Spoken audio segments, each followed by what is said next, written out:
శ్రీ సాయినాథాయ నమః. శ్రీ సాయి సచరిత్రము 12వ అధ్యాయం. ప్రస్తావన. కాకా మహాజని, బావు సాహెబ్ దుమాల్, నిమోన్కర్ భార్య, నాసిక్ నివాసి మూలశాస్త్రి, రామభక్తుడైన డాక్టర్. ప్రస్తావన. శిష్టులను రక్షించుటకు, దుష్టులను శిక్షించుటకు భగవంతుడు అవతరించునన్న సంగతి పూర్వం అధ్యాయంలో తెలుసుకున్నాం. కానీ సద్గురుమూర్తుల కర్తవ్యం దానికి భిన్నమైనది. వారికి మంచివాడును చెడ్డవాడును ఒకటే. వారు దుర్మార్గులను కనికరించి వారిని సన్మార్గమున ప్రవర్తించినట్లు చేసేదురు. భవసాగరమును హరించుటకు వారు అగస్త్యుల వంటివారు, అజ్ఞానమనే చీకటిని నశింపచేయుటకు వారు సూర్యుని వంటివారు. భగవంతుడు యోగుల హృదయమున నివసించును. వాస్తవంగా వారు భగవంతుని కంటే వేరు కాదు. సద్గురు శ్రేష్ఠుడైన శ్రీ సాయిబాబా భక్తుల క్షేమం కొరకు అవతరించిరి. జ్ఞానంలో ఉత్కృష్టులై దైవీ తేజస్సుతో ప్రకాశించుచు వారు అందరినీ సమానంగా ప్రేమించరు. వారికి దేని యందు అభిమానం లేకుండెను. శత్రువులు, మిత్రులు, రాజులు, ఫకీర్లు అందరూ వారికి సమానమే. వారి పరాక్రమమును వినుడు. భక్తుల కొరకు తమ పుణ్యమునంతయు ఏర్పరిచి ఎప్పుడూ వారికి సహాయం చేయుటకు సిద్ధముగా ఉండువారు. వారికి ఇచ్చలేనిచో భక్తులు వారి వద్దకు రాలేకుండిరి. వారి వంతు రానిదే వారు బాబాను స్మరించువారు కారు. వారి లీలలు ఎరుగుట కూడా తటస్థించదు. మరి అట్టి వారికి బాబాను దర్శించుకోవాలను అన్న బుద్ధి ఎట్లు పుట్టును? కొందరు బాబాను దర్శింపవలను అనుకున్నది. కానీ బాబా మహాసమాధి చెందు లోపల వారికి అవకాశం కలగలేదు. బాబాను దర్శించవలను అన్న కోరిక కలవారు అనేకులున్నారు. కానీ వారి కోరికను నెరవేరలేదు. అట్టివారు విశ్వాసంతో బాబా లీలలను వినుచో దర్శనము వల్ల కలుగు సంతుష్టిని పొందెదరు. కొందరు దురదృష్టవశమున వారి దర్శనం వల్ల కలుగు సంతుష్టిని పొందెదరు. కొందరు అదృష్టం వశమున వారిని దర్శనం చేసుకొనను బాబా సన్నిధిలో ఉండవలను అని అనుకొనినను అచ్చట ఉండలేకుండిరి. ఎవరును తమ ఇష్టానుసారం షిరిడీకి పోలేకుండిరి. అచ్చట ఉండుటకు ప్రయత్నించినను ఉండలేకుండిరి. బాబా ఆజ్ఞ ఎంతవరకు గలదో అంతవరకే వారు షిరిడీలో ఉండగలిగిరి. బాబా పొమ్మనిన వెంటనే షిరిడి విడవవలసి వచ్చిచుండెను. కాబట్టి సర్వము బాబా ఇష్టము పైనే ఆధారపడి ఉండెను. కాకా మహాజని ఒకప్పుడు బొంబాయి నుండి కాకా మహాజని షిరిడీకి పోయాను.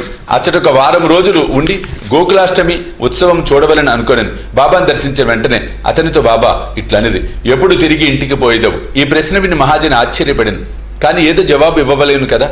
బాబా ఆజ్ఞ ఎప్పుడైనా అప్పుడే పోయేదనని కాకా జవాబిచ్చాను. అందులోకి బాబా ఇట్లనెను, రేపు పొమ్ము. బాబా ఆజ్ఞ అనుల్లంఘనీయము కావున అట్లే చేయవలసి వచ్చాను. అందుచే ఆ మరుసటి దినమే కాకా షిరిడి విడిచాను. బొంబాయిలో తన ఆఫీస్కు పోగానే వాని యజమాని వాని కొరకే కనిపెట్టుకున్నట్లు తెలిసాను. ఆఫీస్ మేనేజర్ హఠాత్తుగా జబ్బుపడెను. కావున కాకా మహాజన్ ఆఫీసులో ఉండవలసిన అవసరము ఏర్పడెను. ఈ విషయమై యజమాని షిరిడిలో ఉన్న కాకా మహాజనికి ఒక ఉత్తరం కూడా రాశాను. అది కొన్ని రోజుల తర్వాత తిరుగుటప్పాలో బొంబాయి చేరినది. బావు సాహెబ్ దుమాల్. పైదానికి భిన్నంగా కథ వినుడు. ప్లీడర్ వృత్తిలో ఉండిన దుమాల్ ఒకసారి కోర్టు పనిపై నిఫాడు పోవచుండాను. దారిలో దిగి షిరిడీకి పోయాను. బాబా దర్శనం చేసుకుని వెంటనే నిఫాడు పోవ సెలవు కోరాను. కానీ బాబా అనుజ్ఞ ఇవ్వలేదు. షిరిడీలోనే ఇంకొక వారం ఉండినట్లు చేశాను. ఆ తర్వాత అతడు బాబా వద్ద సెలవు పొంది నిఫాడు చేరగా అక్కడ మెజిస్ట్రేట్కు కడుపు నొప్పి వచ్చి కేసు వాయిదా పడనని తెలిసాను. తర్వాత ఆ కేసు విచారణ కొన్ని నెలల వరకు సాగాను.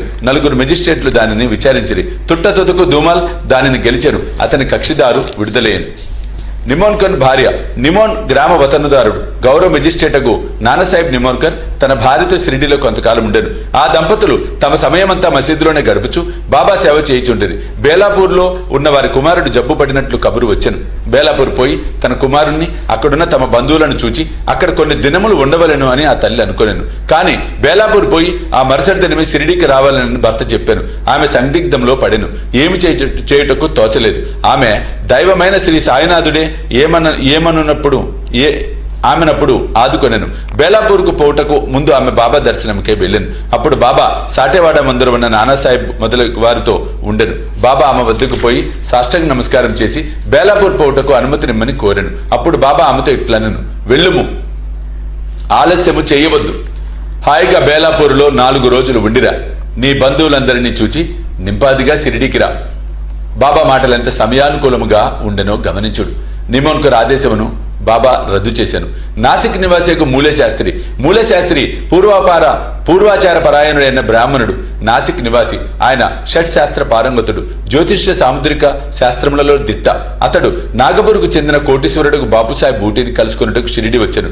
బూటిని చూచిన పిదప బాబా దర్శనముకే మసీదు పోయాను.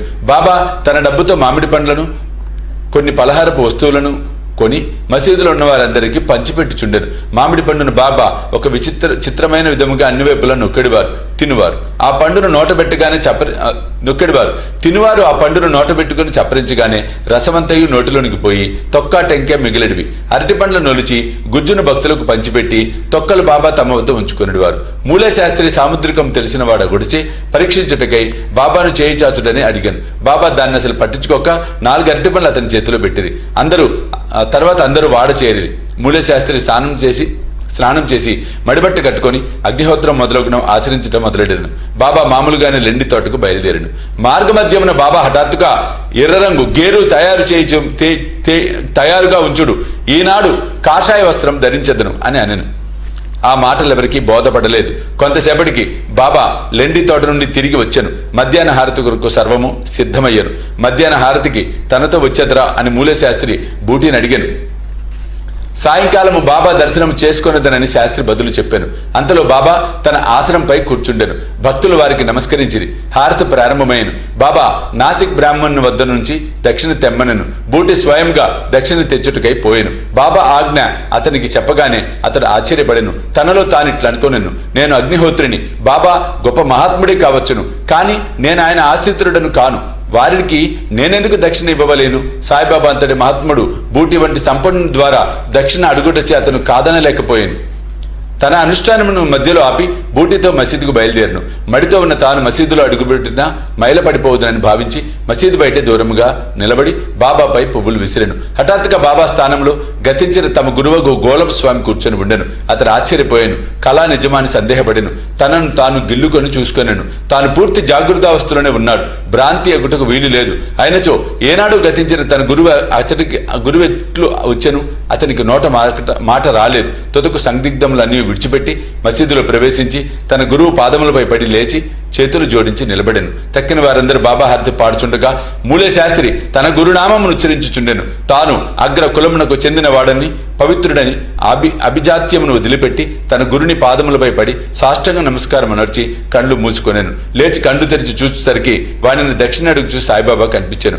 బాబా వారి ఆనంద రూపమును, ఊహకందని వారి శక్తిని చూసి మూలే మైమర్చెను. మిక్కిలి సంతృష్టి చెందెను. అతని నేత్రములు సంతోష బాష్పములచే నిండెను. మనస్ఫూర్తిగా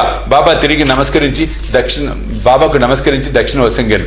తన సందేహము తీరనిదనియు తనకు గురు దర్శనమైనదనియు చెప్పాను.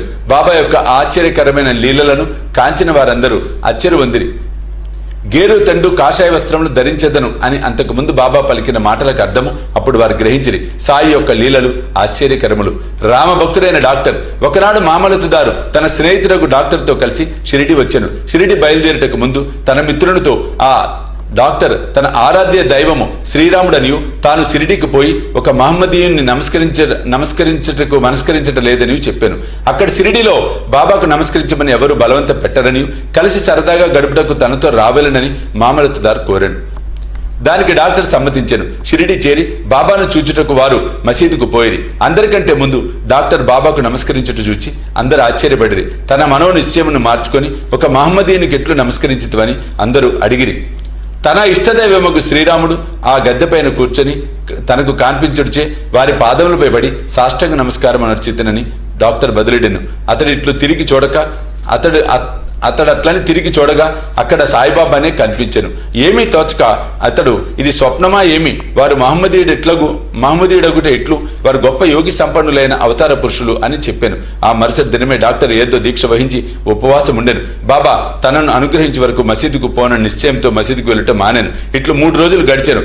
4వ దినమున తన ప్రియ స్నేహితుడొకడు కాందేశ్ నుండి రాగా వానితో కలిసి మసీదులో బాబా దర్శనమునికై తప్పక మసీదు పోవలసి వచ్చాను.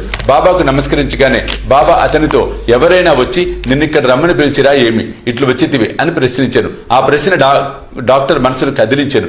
ఆనాటి రాత్రియే నిద్రలో అతనికి గొప్ప ఆధ్యాత్మిక అనుభూతి కలిగి అనిర్వచనీయమైన ఆనందాన్ని అనుభవించాను. ఆ తర్వాత అతడు తన ఊరు పోయినను ఆ ఆనంద అనుభూతి 15 దినముల వరకు అటులోనే ఉండెను. ఆ ప్రకారము అతనికి సాయిబాబా యందు భక్తి అనేక రెట్లు వృద్ధి పొందెను. పై కథల వలన, ముఖ్యంగా మూలే శాస్త్రి కథల వలన నేర్చుకోవలసిన నీతి ఏమన్నా, మనము మన గురువు యందే అనన్యమైన నిశ్చల విశ్వాసం ఉంచవలెను. వచ్చే అధ్యాయంలో మరికొన్ని సాయి లీలలను చెప్పెదను. 12వ అధ్యాయం సంపూర్ణము. సద్గురు శ్రీ సాయినాథ్ అర్పణమస్తు. శుభం భవతు.